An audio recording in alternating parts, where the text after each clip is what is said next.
आज जो चीज हम स्टडी करेंगे वो है आपके पास इंट्रोडक्शन टू कपल। कपल बुनियादी तौर पर हम जोड़े को कहते हैं। यहाँ पर फिजिक्स में ये कपल फोर्सेस के जोड़ की वजह से है।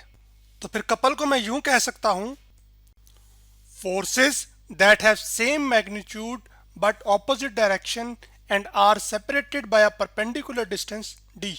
यानी कि जब आपके पास दो फोर्सेस हों जिनका मैग्नीट्यूड सेम हो, जैसे कि एक फोर्स ये अप लग रही है 10 न्यूटन की एक स्टीयरिंग व्हील के ऊपर और एक फोर्स डाउनवर्ड एक्ट कर रही है 10 न्यूटन की, तो जो दोनों फोर्सेस हैं उनका मैग्नीट्यूड क्या है, वो सेम है बट ऑपोजिट डायरेक्शन, यानी कि उनकी जो डायरेक्शन है वो क्या हो, बिल्कुल डायरेक्शन इनकी एक दूसरे के मुखालिफ हो। And are separated by perpendicular distance, जिसका मतलब यह है कि जब दोनों फोर्सेस एक्ट कर रही हों, पहली फोर्स भी असल में परपेंडिकुलर डिस्टेंस पे एक्ट करे, जैसे कि यहाँ पर ये आपके पास ना स्टीयरिंग व्हील का ये वाला जो पोर्शन है ये वो डिस्टेंस है।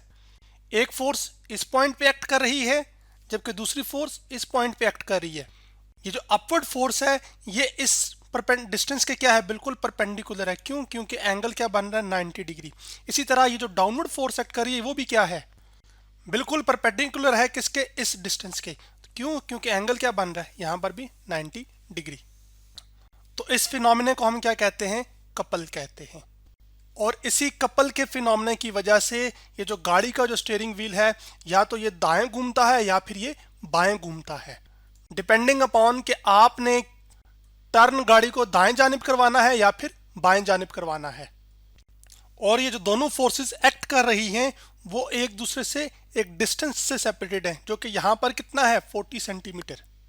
और जो स्टेयरिंग व्हील जो घूम रहा होगा वो इस पॉइंट के अबाउट क्या कर रहा होगा, वो घूम रहा होगा। अब मिसाल के तौर पे अगर आपने गाड़ी का जो स्टीयरिंग व्हील है या गाड़ी को आपने दाएं जानिब टर्न करवाना है तो ये बिल्कुल टर्न ऐसे ही लगेगा जैसे एक घड़ी की जो सुई नहीं होती उसकी जो नीडल होती है वो यूं जा रही होती है ना, क्लॉकवाइज। तो चलें ये मैं आपके लिए यहाँ पर लिख भी देता हूँ क्लॉकवाइज। लेकिन अब अगर आपने स्टीयरिंग व्हील को बाएं जानिब घुमाना हो तो असल में ये आपको यूं दिखेगी, स्टीयरिंग व्हील की रोटेशन यूं। तो फिर इसको मैं यूं कह सकता हूं ये कि आपके पास ये एक एंटी क्लॉकवाइज रोटेशन है। अब आपने जो बात एक और याद रखनी है वो ये है, जहन में रखनी है कि कपल जब एक्ट कर रहा है तो उसकी वजह से सिर्फ रोटेशन पैदा हो रही है, ना ही तो स्टीयरिंग व्हील दाएं जानिब आगे मूव कर रहा है, ना ही बाएं जानिब आगे मूव कर रहा है, ना ही ऊपर की जानिब आगे मूव कर रहा है, ना ही नीचे की जानिब मूव कर रहा है इस तरफ। ये सिर्फ इस पॉइंट के अबाउट घूम रहा है।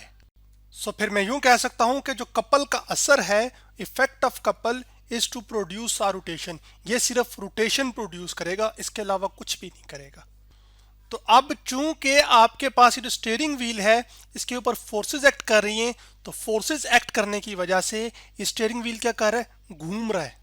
तो जब भी फोर्स एक्ट करे और फोर्स एक्ट करने की वजह से रोटेशन पैदा हो तो उस फिनोमिना को हम क्या कहते हैं, टॉर्क। चले मैं ये लिख भी देता हूं, टॉर्क क्या है, रोटेशनल इफेक्ट ऑफ फोर्स, यानी फोर्स लगे और फोर्स लगने की वजह से रोटेशन पैदा हो जाए तो उसको हम टॉर्क कहते हैं। तो अभी जो टॉर्क होता है इसको बेसिकली हम टॉ सिंबल के साथ रिप्रेजेंट करते हैं और ये इक्वल होता है आपके पास जिस पॉइंट पर फोर्स लग रही है और कितनी फोर्स लग रही है, और ये आर वो डिस्टेंस है जिस पॉइंट पर रोटेशन पैदा हो रही है से फासला आपने नापना शुरू करना है और उस पॉइंट तक फासला नापना है जहां पर आप फोर्स लगा रहे हैं। तो हमारे केस में सिनेरियो वैसे समझाने के लिए भी बता रहा हूँ, इस पॉइंट के अबाउट रोटेशन पैदा हो रही है, तो यहाँ से लेकर यहाँ तक का ये जो फासला है ना वो आपको भी बताने के लिए मैं आर मान रहा हूँ, और इस पॉइंट पे फोर्स लग रही है तो जो टॉर्क होगा वो आर एफ होगा। अब अगर हमारा ये केस आप कंसिडर करें तो आप अपने इस पॉइंट को ओ मान लें जिस पॉइंट के अबाउट रोटेशन पैदा हो रही है, ये जो फोर्स एक्ट कर रही है इसको आप ए मान लें इस पॉइंट पर, और ये इस पॉइंट पे जो फोर्स एक्ट कर रही है इसको आप बी पॉइंट भी मान लें। अब इस पॉइंट ओ पर जो टॉर्क है वो ओ ए की वजह से भी है, ओ ए से फासला और फोर्स ये वाली, इसी तरह ओ बी का फासला और फोर्स ये वाली। तो असल में आपके पास कपल की वजह से टॉर्क प्रोड्यूस हो रहा है ना, तो अब हम क्या करेंगे कि हम total torque of couple calculate करेंगे कि कपल के फिनोमिना की वजह से टोटल कितना टॉर्क प्रोड्यूस हो रहा है। यानी कि टोटल कितनी रोटेशन पैदा हो रही है। सो फिर मैं यूं कह सकता हूं, total torque of couple is equal to sum of torque due to both forces. यानी कि कपल की वजह से जो टोटल टॉर्क प्रोड्यूस हो रहा होगा वो इक्वल होगा दोनों फोर्सेस के वजह से जो प्रोड्यूस होने वाला टॉर्क होगा उसके सम के, यानी कि जमा कर देना है इस फोर्स की वजह से वाला जो टॉर्क है और इस फोर्स की वजह से जो टॉर्क है उसको। तो उस चीज को करने के लिए सबसे पहले मैं क्या करता हूं कि जो ओ ए है ना, ये फासला, इसको यहां पे लिखता हूं। ओ ए जो है आपके पास, वो है आपके पास r/2। मैं ये फासला मान रहा हूं कि कितना है, r/2। इसी तरह ये जो ओ बी फासला है ये भी असल में क्या है, इक्वल टू r/2। तो वो भी मैं आपके लिए यहां पे लिख देता हूं r/2। अभी ये मैं 10 न्यूटन की फोर्स नहीं देता, मैं जनरल ले रहा हूं क्योंकि मैंने जनरल एक्सप्रेशन ड्राइव करना है। तो फोर्स में कहता हूं ये भी F है और ये भी F है। दोनों F क्यों ले रहा हूं, क्योंकि कपल का फिनोमिना होने के लिए आपके पास दोनों फोर्सेस का मैग्नीट्यूड क्या होना चाहिए, सेम होना चाहिए। तो अब आपके पास टोटल टॉर्क ऑफ कपल आ जाएगा इक्वल टू O पॉइंट से O A तक का फासला जो कि क्या है r/2, और साथ आ जाएगी आपके पास जो फोर्स एक्ट कर रही है और वो क्या है, F, प्लस ये टॉर्क है इस फोर्स की वजह से। अब इस फोर्स की वजह से टॉर्क लिखूंगा तो प्लस आ जाएगा क्योंकि तमाम टॉर्क्स का क्या करना था, सम, प्लस O से B तक का फासला वो क्या है, r/2। O वो पॉइंट है जिस पॉइंट के अबाउट रोटेशन पैदा हो रही है। तो ये जो OB का फासला है वो क्या है, r/2।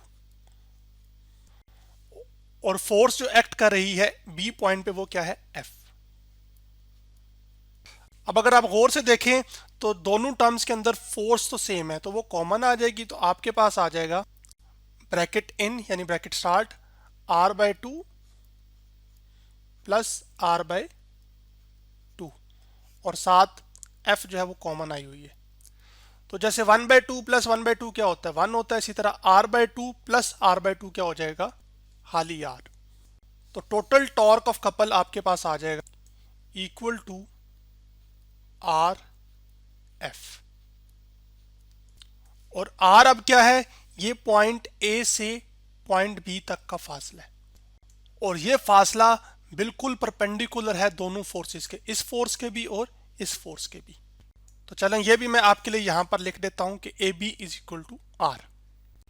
तो जो टोटल टॉर्क ऑफ कपल है वो आपके पास परपेंडिकुलर डिस्टेंस R और प्रोडक्ट है किसका, फोर्स के साथ। अब चूंकि दोनों फोर्सेस का मैग्नीट्यूड सेम है तो आप किसी भी एक फोर्स की वैल्यू यहां पर पुट कर सकते हैं। अब चलें एक और एग्जांपल से टोटल टॉर्क ऑफ कपल को देख लेते हैं या कपल को देख लेते हैं। जैसे कि इस तस्वीर में ये आपके पास एक गाड़ी का रिम है। अब अगर आप गौर से देखें तो ये वो पॉइंट है जिस पॉइंट के अबाउट रोटेशन क्या होगी, पैदा होगी। चलें मैं ये लिख भी देता हूं, point about which rotation is produced.